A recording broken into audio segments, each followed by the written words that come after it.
ଜାଗର ଓ ମହାଶିବରାତ୍ରି ଉପଲକ୍ଷେ ଉତ୍ତର ଓଡ଼ିଶାର ପ୍ରସିଦ୍ଧ ଶୈବପୀଠ ବାବା ପଞ୍ଚଲିଙ୍ଗେଶ୍ୱର ପୀଠରେ ଜନକଲ୍ୟାଣ ସଂଗଠନ ପକ୍ଷରୁ ଜଳଛତ୍ର କାର୍ଯ୍ୟକ୍ରମ ଅନୁଷ୍ଠିତ ହୋଇଯାଇଛି। ଏହି କାର୍ଯ୍ୟକ୍ରମରେ ମୁଖ୍ୟ ଅତିଥି ଭାବେ ସମାଜସେବୀ ନବକିଶୋର ରାୟ ଯୋଗଦେଇ ଉଦ୍ଘାଟନ କରିଥିବା ବେଳେ ସମ୍ମାନିତ ଅତିଥି ଭାବେ ସଞ୍ଜୟ ମହାନ୍ତି, କବି ବା ଲେଖକ କମଳଲୋଚନ ପଣ୍ଡା ଯୋଗ ଦେଇଥିଲେ। ମୋଟ 4 ଗୋଟି ଗାଁର ଯୁବକମାନଙ୍କୁ ନେଇ ନୂତନ ଖେଳ ଡ୍ରେସ୍ ପ୍ରଦାନ କରାଯାଇଥିଲା ଓ ସାରାଦିନ ଭକ୍ତଙ୍କୁ ଥଣ୍ଡା ଜଳ ଦାନ କରାଯାଇଥିଲା। ଏହି କାର୍ଯ୍ୟକ୍ରମରେ ଜନକଲ୍ୟାଣ ସଂଗଠନର ସଭାପତି ଚିତ୍ତରଞ୍ଜନ ବିଶ୍ୱାଳ, ସମ୍ପାଦକ ସୁକାନ୍ତ ଦାସ, ସହସମ୍ପାଦକ ଜୟନ୍ତ ବେହେରା, ଜ୍ଞାନରଞ୍ଜନ ବାରିକ, ସାମ୍ବାଦିକ ଦିଲ୍ଲୀପ ସ୍ୱାଇଁ, ଜଗନ୍ନାଥ ଦାସ, ଗଣେଶ ଜେନା, କୁଳମଣି ମହାପାତ୍ର, ରାଜା ପଣ୍ଡା, ସୋମା ସିଂ, ବାଜି ସିଂ, ଅମର ସିଂ, ନାରାୟଣ ସିଂ, ଧନଞ୍ଜୟ ସିଂ ଓ ଶତାଧିକ କର୍ମୀ ଉପସ୍ଥିତ ରହି ଲୋକଙ୍କୁ ସହାୟତା ପ୍ରଦାନ କରିଥିଲେ।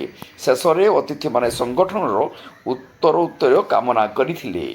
ନୀଳଗିରିରୁ ମନୋଜ ମହାନ୍ତିଙ୍କ ରିପୋର୍ଟ, ଜନତା ଏକ୍ସପ୍ରେସ୍।